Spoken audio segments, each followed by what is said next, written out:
প্রতিদিন 10টার সময় প্রমীলা তার নিজের বাচ্চাকে একটি কাজের মেয়ের কাছে রেখে তারপর অফিসে যায় এবং বিকেলবেলায় বাড়ি ফেরে। রান্নার লোক আলাদা, সে রান্না হয়ে গেলে বাড়ি ফিরে যায়। তারপরে বাচ্চাটিকে দেখাশোনার পুরোপুরি ভার থাকতো ওই কাজের মহিলার ওপর। বাচ্চাটির বাবা থাকে কার্যস্থলে বাইরে।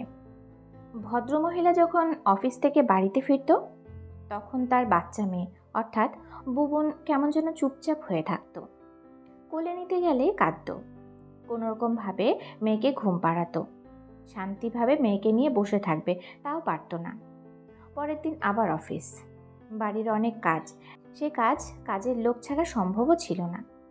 একদিন ওই মহিলা অর্থাৎ প্রমীলার মা হঠাৎ করে নাতনিকে দেখতে আসে এবং নিজ হাতে তেল মাখিয়ে স্নান করাবে বলে ঠিক করে। শুনতে পেয়ে কাজের মহিলা মিনতি বলে, না না, আপনি কেন আবার কষ্ট করে স্নান করাবেন, আমি তো আছি, আমিই করিয়ে দেব। আর তাছাড়া বৌদি তো ছুটির দিনে আমাকে দিয়ে স্নান করায়। বুবনের দিদিমা রীতিমতো জেদ করে বলে, আজকে আমি এসেছি, আমি যেটা বলবো তাই হবে। প্রমীলা বলে, আচ্ছা মা, তুমি ভালো করে তেল মাখিয়ে স্নান করিয়ে দাও। এরই মধ্যে কাজের বউ এসে বলছে, আজকে তেল মাখাতে হবে না, আমি গতকাল তেল মাখিয়ে স্নান করিয়েছিলাম, আপনি বরং শুধু স্নান করিয়ে দিন। বুবনের দিদিমা কোনো কথা না শুনে যেই বুবনের গায়ে জামা খুলেছে অমনি চমকে ওঠে, এ কি, সারা পিঠে এগুলো কিসের দাগ? বুবন পিঠে হাত দিতেই কাঁদছে। মাত্র 3 বছর বয়স, ও কি বোঝে? কাজের বউ বলে, কই, আমি তো কোনো দাগ দেখছি না, আপনি স্নান করিয়ে আমাকে দেন, ওকে খাইয়ে দেব, ওর খিদে পেয়েছে বলে কাঁদছে। পিয়ালি সব শুনেও কেমন যেন চুপ করে আছে। এ কিরকম মা? যাই হোক, বুবনের দিদিমা আস্তে আস্তে তেল মাখিয়ে স্নান করিয়ে জামা পরিয়ে দিল। তারপর বুবনের মা বোনকে খাইয়ে দিল।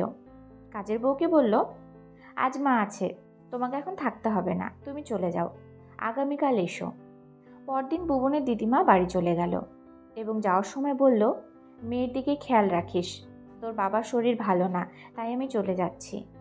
কাজের লোক সবাই ভালো হয় না, একটু নজর রাখিস। প্রমীলা আবার পরের দিন অফিসে যাবে।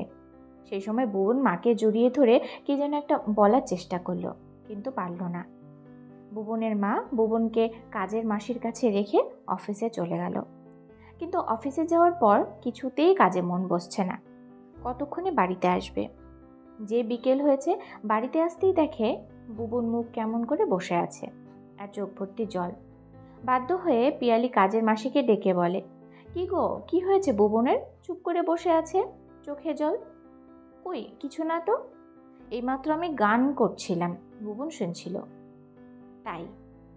হ্যাঁ, আচ্ছা। এই বলে প্রমীলা সিসিটিভি অন করে, তারপর মাথায় হাত দিয়ে বসে পড়ে। দেখে প্রমীলা অফিস যাওয়ার পর বুবনকে তেল মাখাতে যায় কাজের মাসি।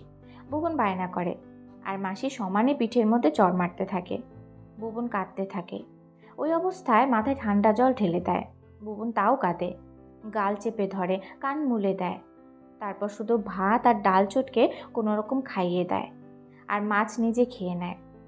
ঘুম পাড়ানো দূরে থাক, নিজে টিভি দেখে। সব দেখার পর প্রমীলা ভেতর থেকে দরজা বন্ধ করে, পুলিশকে ফোন করে।